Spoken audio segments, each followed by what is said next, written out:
అనుక్షణం ప్రజల పక్షం N95 news కి స్వాగతం. ముందుగా హెడ్లైన్స్. బ్లాక్ లో సినిమా టికెట్లు అమ్ముతూ పట్టుబడ్డ కాలేజీ విద్యార్థుల భవిష్యత్తు ప్రశ్నార్థకం. కళాశాలల యాజమాన్యం నిర్లక్ష్యం. కాలేజీ బ్యాగులతో సినిమాలకు చెక్కేస్తున్న మదనపల్లి విద్యార్థులు. మహిళా సంఘాలకు మీటింగ్ అంటూ డ్వాక్రా మహిళలను రాయలసీమ ఫోరం ఆధ్వర్యంలో తిరుపతిలో జరిగే మీటింగ్లో తరలించిన నిర్వాహకులు. అమరావతి వ్యతిరేకంగా మీటింగ్ జరుగుతుందని తెలుసుకున్న మహిళలు గోడ దూకి పారిపోయిన వైనం. మదనపల్లి ఆర్టీపీసీఆర్ సెంటర్ను తనిఖీ చేసిన డీసీహెచ్ఓ డాక్టర్ సరళ. మదనపల్లి జిల్లా ఆసుపత్రిలో ఆక్సిజన్ ప్లాంట్. ఆర్టీపీసీఆర్ సెంటర్ను త్వరలో ప్రారంభిస్తామని వెల్లడించిన జిల్లా వైద్యాధికారిని. డీటెయిల్స్ చూస్తే, మహిళా భద్రత, ఆరోగ్యం, వివిధ రంగాలలో మహిళల ప్రాధాన్యత, అభివృద్ధి, సమాన హక్కులు మరియు బాధ్యతలు, న్యాయ చట్టాలపై ప్రతి ఒక్కరికి అవగాహన అవసరమన్న సబ్ కలెక్టర్ జాహ్నవి శనివారం ఆదిత్య ఇంజనీరింగ్ కళాశాలలో యువనీత 2021 ఉమెన్ ఎంపవర్మెంట్ చిత్తూరు జిల్లాలోని వివిధ కళాశాలల విద్యార్థులే కాకుండా ఇతర రాష్ట్రాల విద్యార్థులు హాజరు.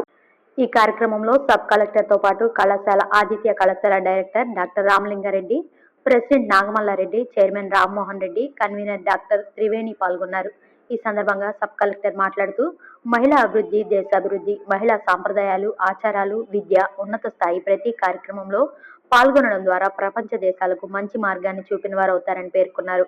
ఇందుకు మనోధైర్యం, పట్టుదలే వ్యక్తి యొక్క ఎంపవర్మెంట్ గా ముందుకు నడిపిస్తుందని, ప్రతిదీ ఆచరణతో మనోవాంఛతో ముందుకు పోవాలని సూచించారు.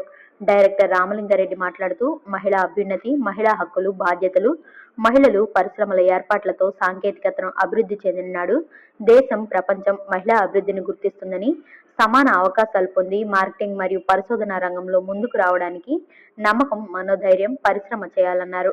పరిశ్రమల ఏర్పాటు, మార్కెటింగ్, నూతన పారిశ్రామిక విధానాలు, ప్రపంచీకరణలో మహిళల ఎదుగుదలకు కావలసిన సాంకేతిక అభివృద్ధి పలు విషయాలపై సుమారు 60 మంది విద్యార్థులు తమ అభిప్రాయాలను, వ్యాసాలను, విశ్లేషణలను డిజిటల్ వీడియోస్ ద్వారా ప్రదర్శించారు. ఈ కార్యక్రమంలో పలువురు విద్యార్థులు పాల్గొని తమ అభిప్రాయాలను తెలియజేసి అవగాహన కల్పించారు.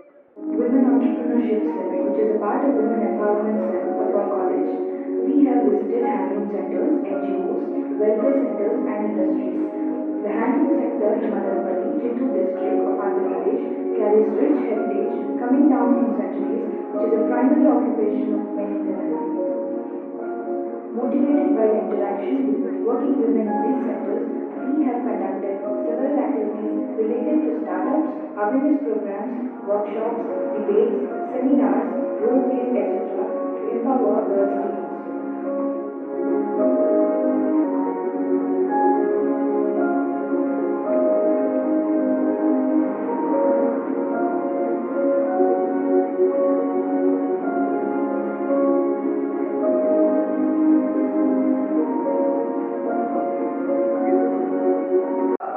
During my preparation time, or while I was in college few years back, like all of you, I have taken part in many of the competitions where I was asked to describe what exactly gender equality is, or what is empowerment. How do we strive towards a society where issues like domestic violence or sexual violence against women, all these issues are reduced, where female illiteracy is not a big problem as we see it now. So striving towards such kind of society, we have discussed about all these issues. So even my thought process during all these years, it kept on evolving. So initially, probably while I was maybe some 17 or 16, I used to think education is a one-step solution for everything. If a person is educated, then rest all things will fall into place. But eventually, after seeing the world around, or meeting so many people, you clearly understand that people or the families or the entire community might be very well educated, but the women in those households need not be empowered. So education definitely aids for empowerment, but there is no correlation between education and empowerment.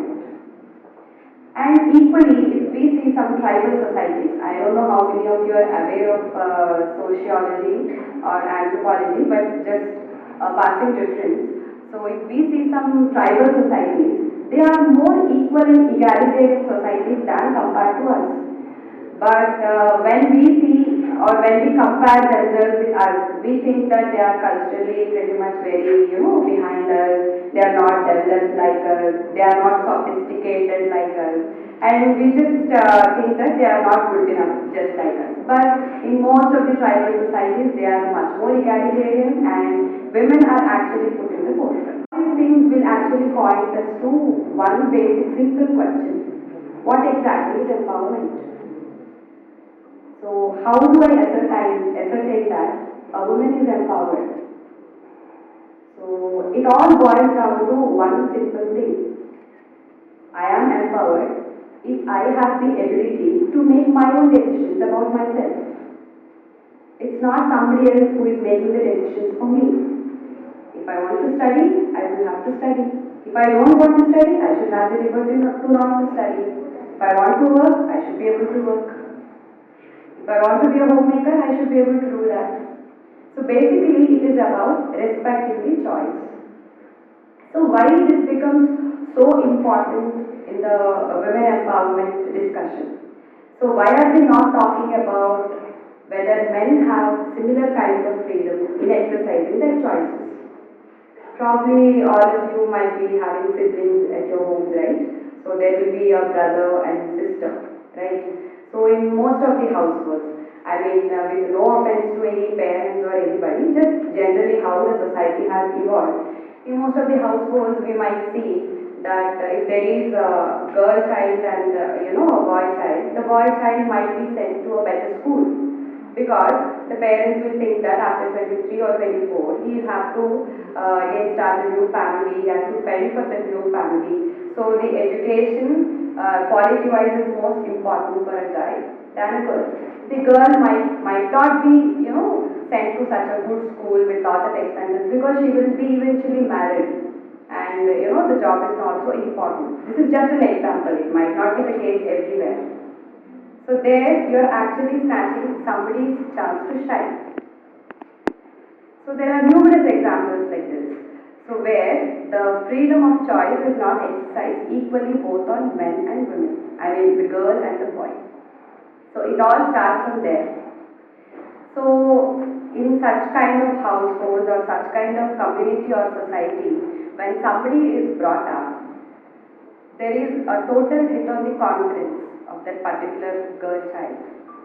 But now, thankfully, we are seeing a lot of change. And today I have so many women sitting here. It's a clear example that, you are empowered in certain manner so that you could bring yourself here, sit here, and you're able to discuss on this forum, talk, express your ideas. So that's a wonderful change for all of us. But is this sufficient? So it is a privilege for me to be a part of this video making competition. So at the outset, I congratulate the coordinators of Women Empowerment Cell and the UNITA program for organizing such a wonderful event. So this competition is basically for women empowerment and gender equality. So why you have to talk about women empowerment or empowering women? Because since ages, women are not given much prominence and they are discriminated and not given much importance in all aspects, in decision making or whatnot, anything. They are not much given importance. So that should vanish and all women should empower and they have to stand on their own and they have to support the family. So that is the basic intention. So once if women are developed, then automatically the nation will develop. So for that, one should empower. So the empower, first, it should be a social empowerment. Because in India, we have so many traditions and customs. They have to come out with that from that social traditions and come up with that customs. And they have to participate in all the events, especially all the women or all the girl students should encourage to do higher studies, higher education. important because if you want to empower women, the role of education plays a major role actually. So if women are educated, automatically they can become empowered. We are organizing this event with the vision of creating awareness on gender equality and economic status of young women 21st century.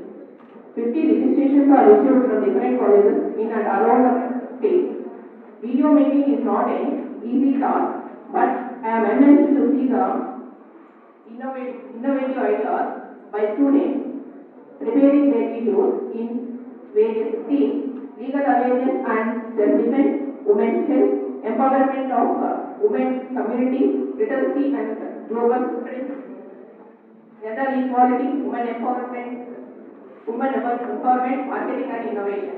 I congratulate all the participants for your interest and towards the society social responsibility.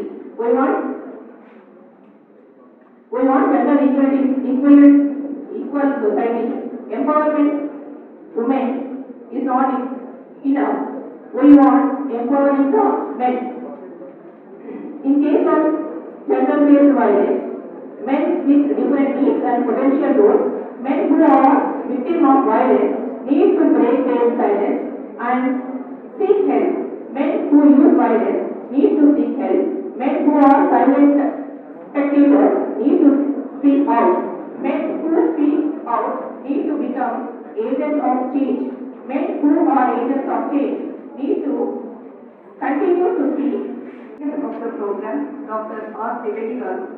Today's our chief guest, M. Jahnavi Garu, respected heads of various departments, dear faculty, participants, and my dear students. Very good morning to all and all. This is G. Reddy Hemanta, Assistant Professor, Department of ECE. It's my privilege to introduce the chief guest of this inaugural function on women empowerment, Yagalara 2021. We are honored this morning by the presence of the chief guest, M. Jahnavi Garu, IAS Sub-Collector, Madanapalle. She completed her graduation from NIT Warangal in Bachelor's of Technology. She belongs to IAS batch 2018 and was trained in Anantapur in 2019. She showed her remarkable service towards people during COVID-19 pandemic period. Her first appointment is the Asia's biggest revenue providing division, Madanapalle. She is at present the Sub-Collector of Madanapalle Division. Madanapalle జిల్లా ప్రభుత్వ వైద్యశాలకు వచ్చే ప్రజలకు మెరుగైన చికిత్స అందజేయాలని DCH Saralamma పేర్కొన్నారు. త్వరలో ఆర్టీపీఎస్ఆర్ కేంద్రం, ఆక్సిజన్ ప్లాంట్ అందుబాటులోకి వస్తాయని తెలిపారు. శనివారం స్థానిక జిల్లా వైద్యశాలలో Ruya hospital medical superintendent doctor భారతితో కలిసి ఆర్టీపీఎస్ఆర్ కేంద్రం తనిఖీ చేశారు. ప్రభుత్వ ఏరియా ఆసుపత్రి నందు డాక్టర్ భారతి మాట్లాడుతూ ప్రభుత్వ ఆదేశాల మేరకు జిల్లా ప్రభుత్వ వైద్యశాలలో రోగులకు మౌలిక వసతులు కల్పించి అధునాతనమైన పరికరాలతో ఏర్పాటు చేసిన ఆర్టీపీసీఆర్ కేంద్రం ద్వారా కరోనా బాధితులకు పరీక్షలు నిర్వహించి చికిత్స అందిస్తామని సూచించారు. త్వరలో శాసనసభ్యుల చేతుల మీదుగా ఆక్సిజన్ ప్లాంట్, ఆర్టీపీసీఆర్ కేంద్రాన్ని ప్రారంభిస్తామని తెలిపారు. అనంతరం వైద్యశాల పరికరాలను పరిశీలించి వైద్య సిబ్బంది పనితీరుపై ఆరా తీశారు. ఈ కార్యక్రమంలో superintendent doctor Anjaneyulu, head nurse Saroja, వైద్య సిబ్బంది తదితరులు పాల్గొన్నారు.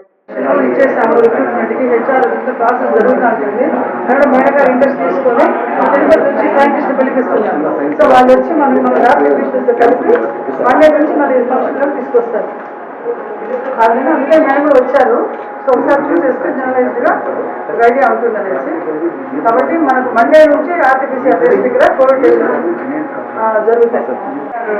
ఎక్విప్మెంట్ అంతా రావడం చాలా సంతోషం.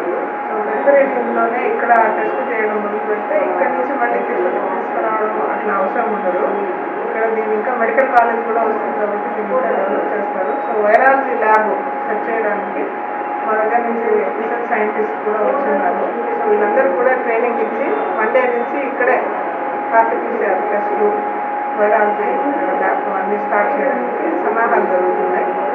సో ఇక్కడ I congratulate the superintendent and DCHS madam for taking initiative and working hard to do all the test here itself.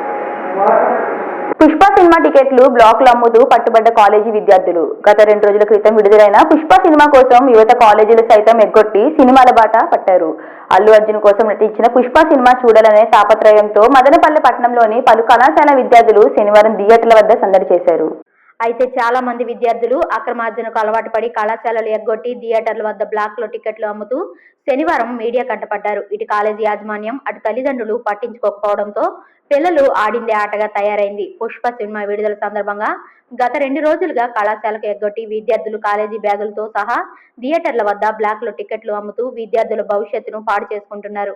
దీనిపై పోలీసు అధికారులు స్పందించి థియేటర్ల వద్ద బ్లాక్లో టికెట్లు అమ్ముతున్న విద్యార్థుల భవిష్యత్తు పాడు కాకుండా కాపాడాలని N95 న్యూస్ కోరుకుంటుంది.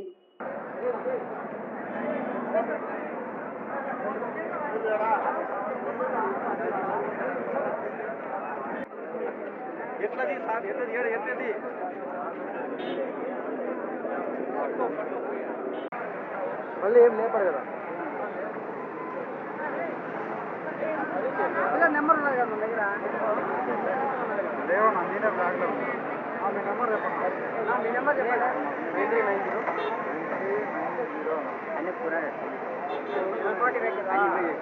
9390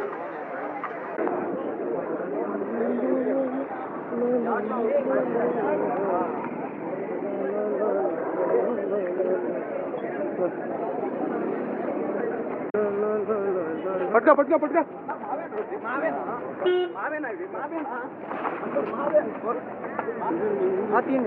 తీనే బోల్ నేను సినిమాకి వచ్చింది నేను గమ్ముతానా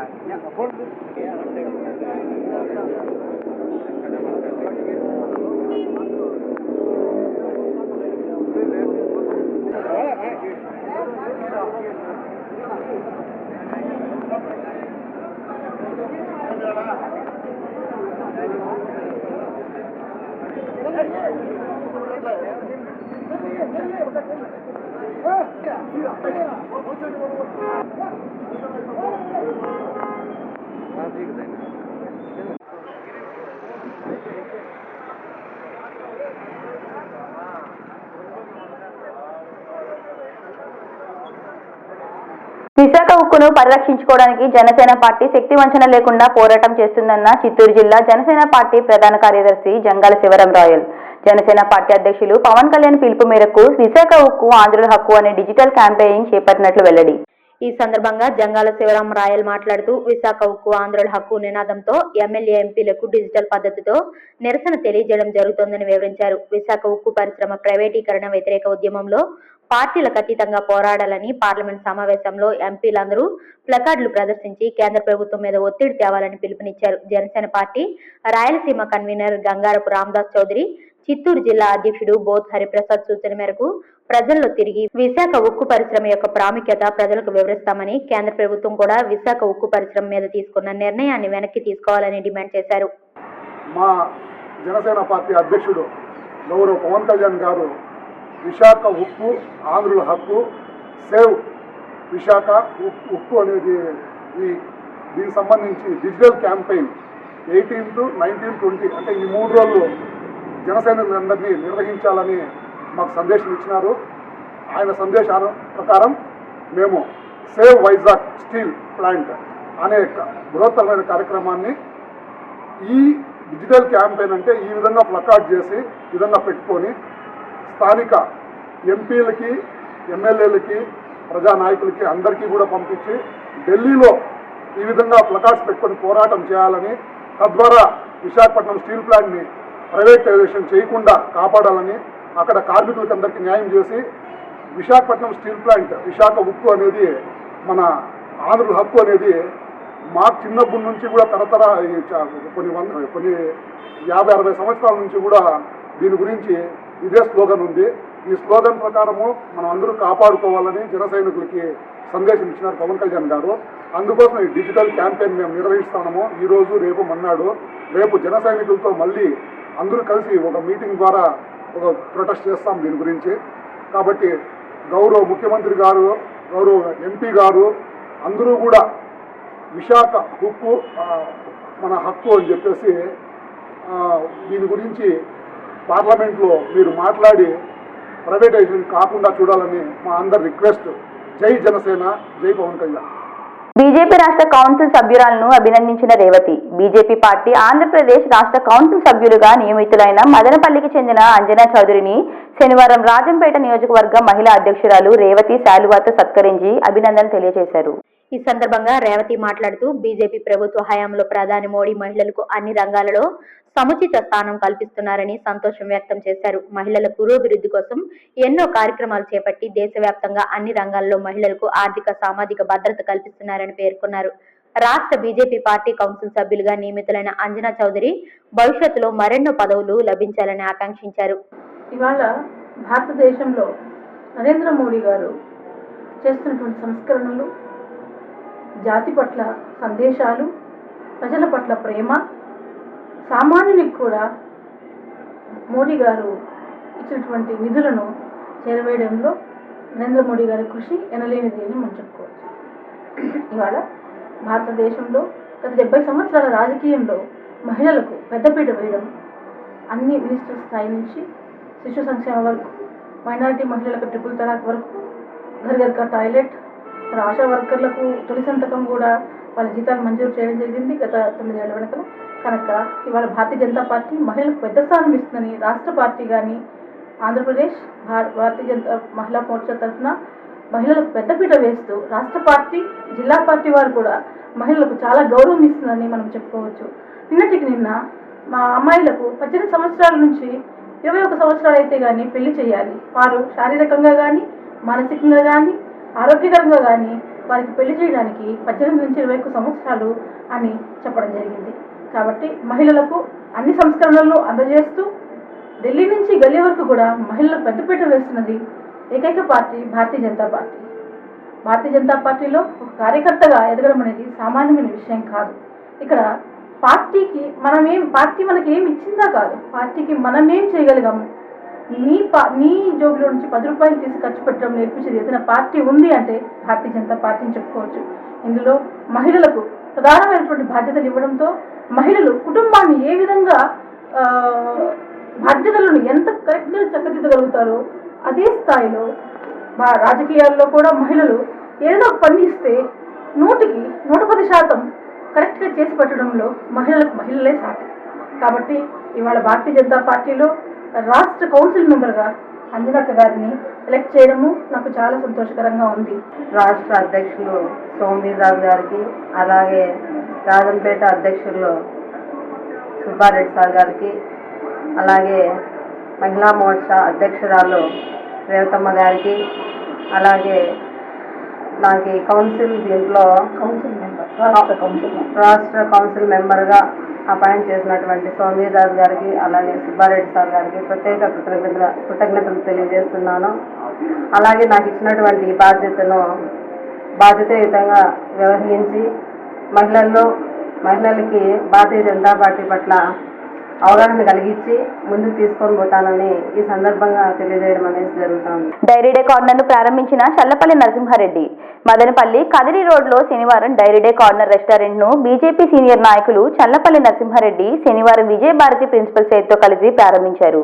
ఈ సందర్భంగా వారు మాట్లాడుతూ డైరీ కార్నర్ రెస్టారెంట్ ద్వారా ప్రొపరేటర్ కిషోర్ ప్రజలకు రుచికరమైన ఆహార పదార్థాలు అందించి రాబో రోజుల్లో మరిన్ని బ్రాంచీలు ప్రారంభించాలని ఆకాంక్షించారు.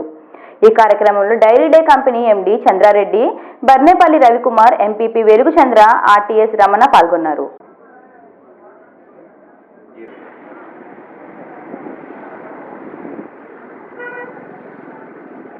ప్రారంభించండి డైరీ డే సెంటర్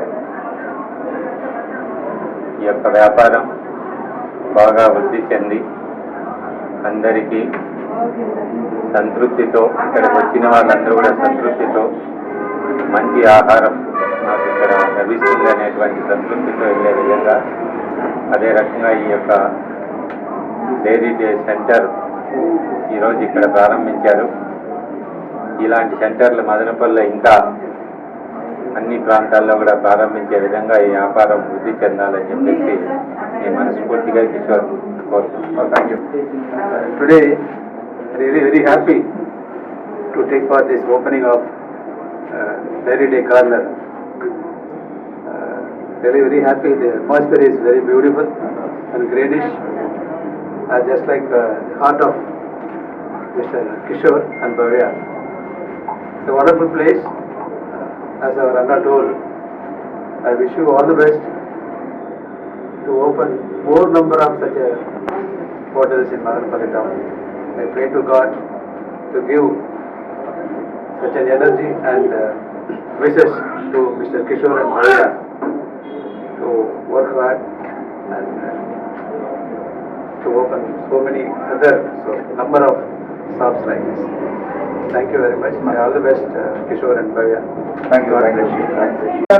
ఈరోజు డైరీ డే కార్నర్ ఇక్కడ ప్రారంభించడం, ఇంతకుముందే కూడా మదనపల్లిలో ఒక బ్రాంచ్ బర్మా స్ట్రీట్లో ఉండడం, ఇది రెండో బ్రాంచ్గా కదర్ రోడ్లో పెట్టడం, మరి మదనపల్లి ప్రాంతంలో కూడా ఈ వ్యాపారము దినదిన అభివృద్ధి చెంది మరియు ఇక్కడికి వచ్చిన ప్రతి ఒక్కరు కూడా సంతృప్తిగా ఇక్కడున్న సర్వీస్తో సంతృప్తి చెంది ఇలాంటి వ్యాపారం ఇంకా 3 పూలు 6 కాయలుగా వర్ధిల్లాలని, ఇలాంటి బ్రాంచ్లు మదనపల్లిలో మరెన్నో వెలసాలని దేవుణ్ణి ఆశిస్తూ మదనపల్లి పట్టణంలో ట్రాఫిక్ సమస్యల పరిష్కారం కోసం చర్యలు తీసుకోవాలన్న మదనపల్లి పట్టణ అపెక్స్ వెల్ఫేర్ అసోసియేషన్ అధ్యక్షులు గొల్లపూడి తిరుపతిరావు శనివారం స్థానిక పెన్షనర్స్ అసోసియేషన్ కార్యాలయంలో ట్రాఫిక్ సమస్యల పరిష్కార అంశాలు అనే అంశంపై చర్చా వేదిక నిర్వహణ. పట్టణ జనాభా వాహనాల ఆధారంగా రోడ్ల అభివృద్ధి జరగలేదని అన్నారు. పట్టణంలో రోడ్లు అన్ని ఆక్రమణలు పాలవడం కారణంగా ట్రాఫిక్ సమస్యలు తీవ్రమయ్యాయని అన్నారు. పట్టణంలో ట్రాఫిక్ అడ్వైజరీ కమిటీ నిద్రావస్థలో ఉండడం వలన ప్రజలు అవస్థలు పడుతున్నారని ఆవేదన వ్యక్తం చేశారు. రోడ్డుకి ఇరువైపులా ఉన్న మురుగునీటి కాలువలపై ఉన్న ఆక్రమణలు తొలగించి వాటిపై ఫుట్పాత్ నిర్మించాలని, ప్రధాన కూడళ్లలో సిగ్నల్ లైటింగ్ వ్యవస్థ ఏర్పాటు చేయాలని డిమాండ్ చేశారు.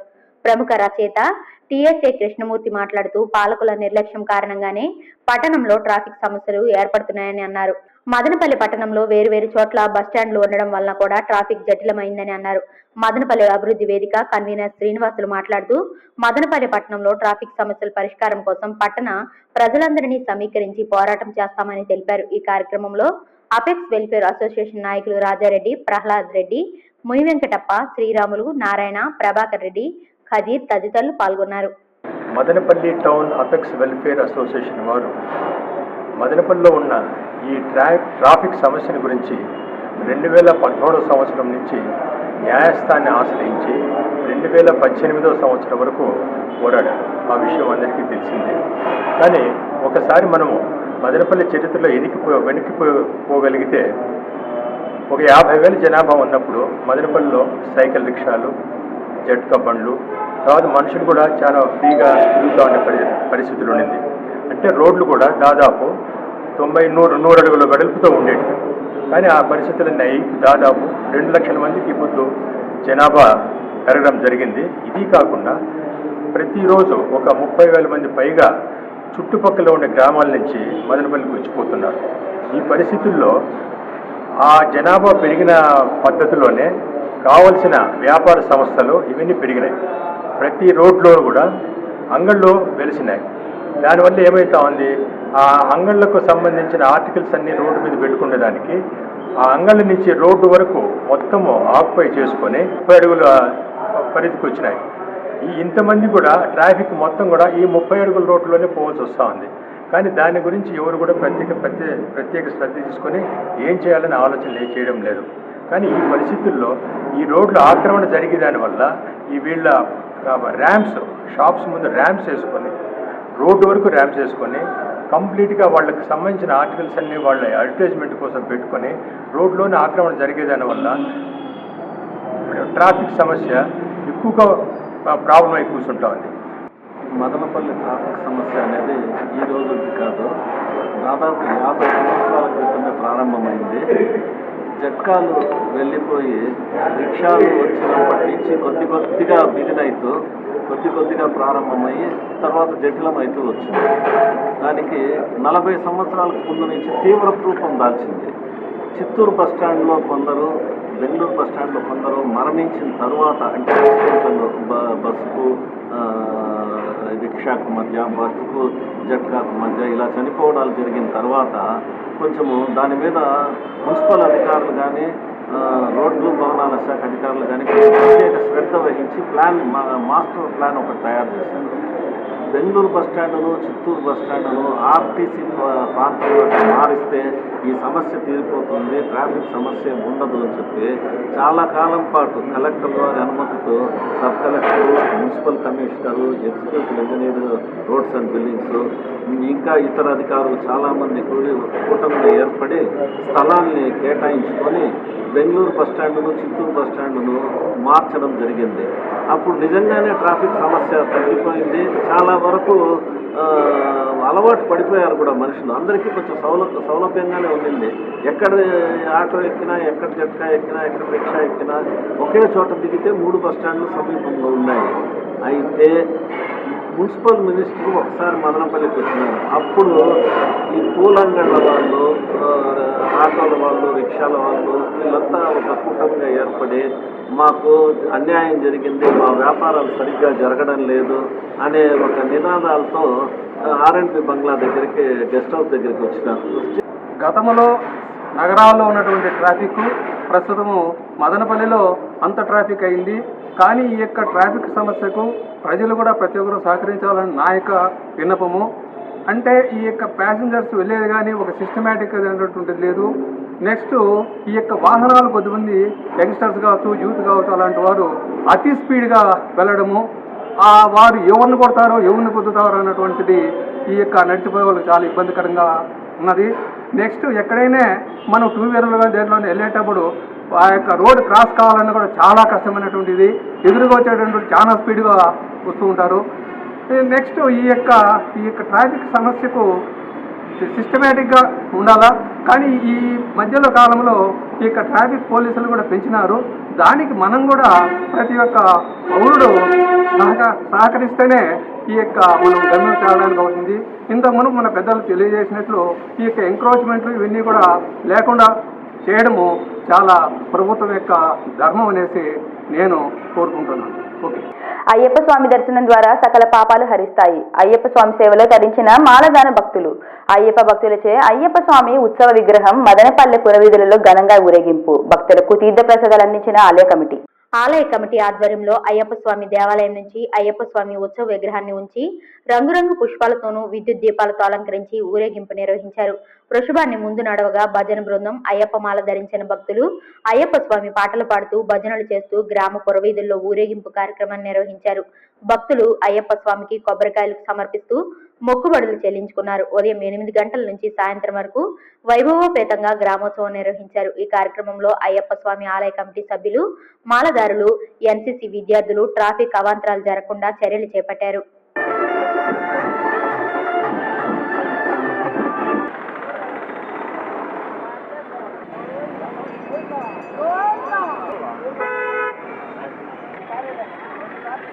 మన మదనపల్లిలో వెలిసిన అయ్యప్ప స్వామి ఆలయం నుంచి ఈరోజు ఉదయం 8 గంటలకు అయ్యప్ప స్వామి రథం బయలుదేరి మదనపల్లి పురవీధుల గుండా NTR circle, Bengaluru bus stand, town bank circle, RTC bus stand, Saibaba గుడి మీద మళ్ళీ చిత్తూరు బస్టాండు, నెహ్రూ బజారు, అప్పారావు వీధి, బెంగళూరు బస్టాండు, బెంగళూరు రోడ్డు మీదుగా మళ్ళీ ఈవినింగ్ 8 గంటలుగా ఆలయానికి చేరుకుని స్వామి అందరికీ కూడా దర్శన భాగ్యం కల్పిస్తూ చాలా బ్రహ్మాండంగా, రంగరంగ వైభవంగా ఈరోజు, అదేవిధంగా ప్రత్యేకంగా ఈరోజు మన దేవరుద్రిని కూడా పిలిపించి స్వామి ఊరేగింపు ముందర దేవరుడితో పాటు ఈ ఊరేగింపు నిర్వహించడం జరిగింది. అలాగే మన ఆలయంలో ఇది దాదాపు 16వ సంవత్సరము ఈ విధంగా ఏర్పాటు చేస్తున్నాము. ప్రజల సహాయ సహకారాలతో, భక్తాదుల అందరి సహకారంతో ఈ కార్యక్రమాలు ఇలాగే మున్ముందు కూడా ఎంతో జనరంజకంగా, బ్రహ్మాండంగా చేస్తామని చెప్పి మీ అందరూ సహాయ సహకారాలు ఇదే విధంగా ప్రతి సంవత్సరము ఈ స్వామి ఆలయంలో జరిగే ప్రతి కార్యక్రమానికి మీరందరూ కూడా సహకరించాల్సిందిగా మరియు ఆలయం తరఫున వినయపూర్వకంగా ప్రార్థిస్తున్నాను. అయ్యప్ప స్వామి ఊరేగింపు బ్రహ్మాండంగా జరుగుతుంది కూడాను. ఎమ్మెల్యే గారు నవాజ్ బాషా ఆధారంలో ఇంకా బ్రహ్మాండంగా జరిగింది. ఈరోజు చాలా సంతోషంగా ఉంది అతను పాల్గొనడానికి. అయ్యప్ప స్వాములు, మదనపల్లి భక్తాదులు అందరూ పాల్గొని ఈ కార్యక్రమం చాలా ప్రశాంతంగా నిర్వహిస్తారు. ఈరోజు మదనపల్లెలో వెలిసినటువంటి అయ్యప్ప స్వామి దేవస్థానంలో ఉన్నటువంటి బాలయ్యప్ప స్వామికి ఈరోజు నగరోత్సవం అంటే గ్రామోత్సవం అంటాం పరిభాషలో, రథోత్సవం అని గ్రామోత్సవం అని నగరోత్సవం అంటాము. ఉదయమే మూల విగ్రహానికి విశేషమైన అభిషేకం జరిగింది. ఆ తర్వాత ఉత్తరీకరణ అభిషేకం జరిగి విశేష అలంకారంతో ప్రతి సంవత్సరం లాగానే ఉదయం గణపతి హోమము, తదుపరి అభిషేకాలన్నీ ముగించుకొని అందరి స్వాములకు ఉదయం భిక్ష ఇచ్చి అటు పిమ్మట రథములు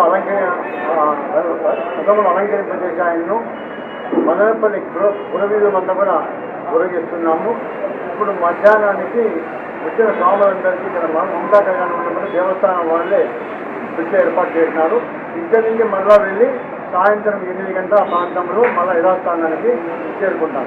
ఈ కార్యక్రమం గుడి ప్రారంభం చేసి 13 సంవత్సరాలు అయింది.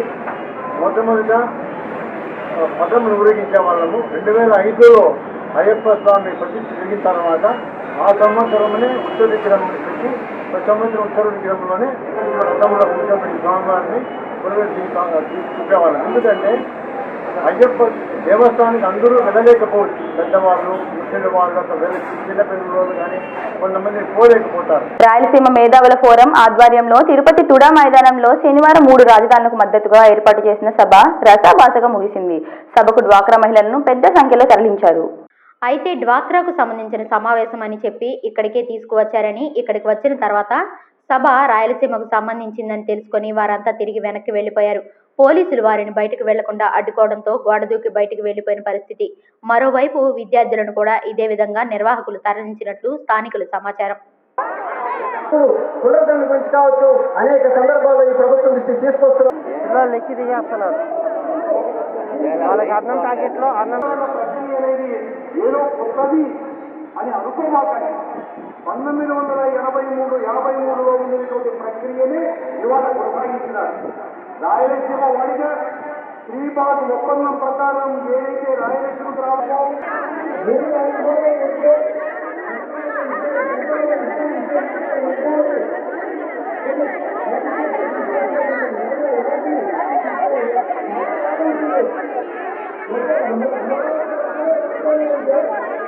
చంద్రగిరి నియోజకవర్గం పాకాల మండలం మొరవపల్లి, కాకర్లవారిపల్లి పరిసర గ్రామాల్లో 2 రోజులుగా చిరుతపులి సంచారం. భయభ్రాంతులకు గురవుతున్న స్థానికులు. 2 రోజులుగా బయటకు వెళ్లాలంటే జంకుతున్న జనం, పశువులపై దాడి చేస్తున్న పులి.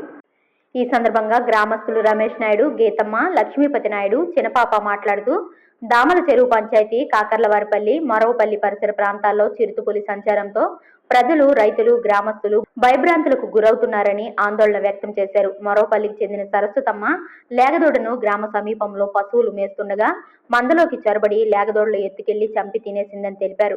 బండకాడపల్లి పరిసరాల్లో పంట పొలాల్లో మీదుగా వెళ్తున్న చిరుతను గుర్తించిన ప్రజలు గురించి చుట్టుపక్కల గ్రామస్తులకు తెలియజేయడంతో రైతులు, పశువులు, మేకలు, గొర్రెల కాపర్లు అడవుల్లోకి మేత కోసం వెళ్లడానికి భయభ్రాంతులతో బెంబేలెత్తుతున్నారు. ఇంట్లో నుంచి బయటకు రావాలంటే ప్రజలు ప్రాణాలు అరచేతిలో పెట్టుకుని భయంగా రావాల్సిన పరిస్థితి నెలకొంది. చుక్కవారిపల్లి సమీపంలో చిరుత వెళుతుండడాన్ని గుబాలవారిపల్లి నుంచి చుక్కవారిపల్లికి ఆటోలో వెళ్తున్న ప్రయాణికులు గమనించి ప్రయాణికులు భయంతో గట్టిగా కేకలు వేయడంతో డ్రైవర్ ఆటోను వేగంగా నడిపి ప్రమాదం నుంచి తప్పించుకున్నారు. అటవీ శాఖ అధికారులు స్పందించి చిరుతపులిని బంధించే విధంగా తగు చర్యలు తీసుకోవాలని కోరుతున్నారు. ఇక్కడ అడవి దగ్గరగా ఉంది విలేజ్లకి. తరచూ అడవి జంతువులంతా ఊర్లో వచ్చి పడుతున్నాయి. ఆల్రెడీ ఏనుగులు వచ్చాయి ఒక పారి, తర్వాత దుప్పులు 2 ఊర్లోకి వచ్చాయి. ఫారెస్ట్ వాళ్ళు వచ్చి కూడా దానికి చూసి ఊర్లోనే కుక్కలు దానికి చనిపోయినాయి. అప్పుడు కూడా వాళ్ళు వచ్చి చెప్పిన తర్వాత 2-3 గంటల తర్వాత వచ్చినాయి. అప్పటికే విలేజ్లో కట్టేసినారు అంతా పట్టుకున్న వాటిని. ఆ దుప్పులు అయితే విలేజ్లో చనిపోయినాయి. తర్వాత కూడా ఏనుగులు వచ్చి పైర్ల పైన పడి రైతులకు చాలా నష్టాలు చేసిండాయి. మేము ఫారెస్ట్ వాళ్ళకి చెప్తే వాళ్ళు వచ్చి 2 రోజుల తర్వాత వచ్చారు, కానీ ఇమ్మీడియట్ రావలేదు వాళ్ళు. నిన్న మొన్న కూడా విలేజ్లోకి పులి వచ్చింది. ఊర్లో మొరవపల్లి గ్రామంలో సరస్వతి నామది ఒక దూడను తినేసింది. నైట్ 7 గంటలకు వచ్చి తెల్లవారితో మరుసటి రోజు మళ్ళీ వచ్చింది. దారి ఉంటే పోయే వాళ్ళు చూశారు. కాకర్లపల్లి లక్ష్మీపతి నాయుడు, వినోద్ అనే అబ్బాయి వాళ్ళిద్దరూ చూసి ఈ మాత్రం పులి వచ్చింది, మీ జంతువులు మీరు కాపాడుకోండి అనేసి విలేజ్లో చెప్తే అప్పటికప్పుడే రైతులంతా హుషారు పడి ఆవులు అవన్నీ ఎత్తి లోపల కట్టేసుకోవడము, భద్రత ఉన్నారు. నైట్ అంతా ఎవరికి విలేజ్లో నిద్రగలేదు.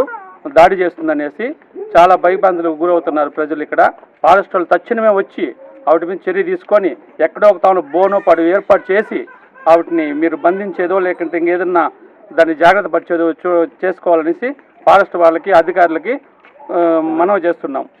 మా పక్క పులి ఎక్కువగా జరుగుతూ ఉంది. ఆవుల కాడికి పోవాలన్నా, తోపుల కాడికి పోవాలన్నా, ఆవులకు మేత కోసుకొచ్చుకోవాలన్నా చాలా ఇబ్బందిగా ఉంది. భయానికి అందరూ భయపడి నిద్రపోవటంలే, నిద్రపోకుండా ఆవుల కాడ కావిలు కూర్చొని చచ్చిపోతున్నారు. మీరు ప్రభుత్వం దాన్ని ఏదో చూసుకోవాలి. ఎవరు ఇబ్బందులు పడుతున్నాము, ఏదో ఒకటి గవర్నమెంట్ చేయాలా. మనుషులు పేరాలు కూడా తక్కువ, గొడ్లు ఇసిపెట్టేదానికి మనుషులు గొడ్లు వదల్లా, ఇంట్లోనే ఉన్నాయి. దేనివల్లమ్మా? పులి వల్ల, పులి భయం వల్ల. మీ ఊర్లో ఇదంతా వచ్చినారా పులి? అంతా వచ్చి భయపడుతున్నాం. ఇల్లు కూడా ఎలబారటం లేదు. ఊరు వచ్చి ఏదో ఒకటి ఇది చేయాలా. పులి మరోపల్లి మధ్యలో పులి కనపడిచింది. చూసి మా కొడుకు మీద భయభ్రాంతులై వచ్చేసినాము. ఆ ముందు రోజు నైట్ మరో పిల్ల తినేసింది ఒక దూరం. ఈ రోజు నైట్ వచ్చి శుక్రవారం పిల్ల ఊర్లో పూడ్చింది. భయభ్రాంతులు అయిపోయి భయపడిపోయి టపాసులు కలిసి బెదిరి పంపించేసింది. మేము భయభ్రాంతులు అవుతున్నాము. ఫారెస్ట్ వాళ్ళకు గవర్నమెంట్కి దీని మీద చర్య తీసుకొని ఏదో చూడండి. మేము భయపడుతున్నాము, ఇంట్లోనే ఉన్నాము. ఆవులు కూడా తొలగడం లేదు లోపలికల్లా. చాలా ఇబ్బందులు పడుతున్నాము మేము. దీని మీద ఏదో చర్య తీసుకోండి. మీరు ఇప్పట్లో పెట్టుకొని ఉన్నాము, భయభ్రాంతులు అయిపోయి మేము ఇంట్లోనే ఉన్నాము. ఆవులు కూడా తోలే పని లేకుండా మా పరిస్థితి చాలా ఘోరంగా ఉంది. దీని మీద ఏదో చర్య తీసుకోండి మీరు. అనుక్షణం ప్రజల పక్షం N95 న్యూస్ ఇంతటితో సమాప్తం. తిరిగి రేపటి బులెటిన్లో మళ్ళీ కలుద్దాం. అందరికీ సెలవు. నమస్కారం.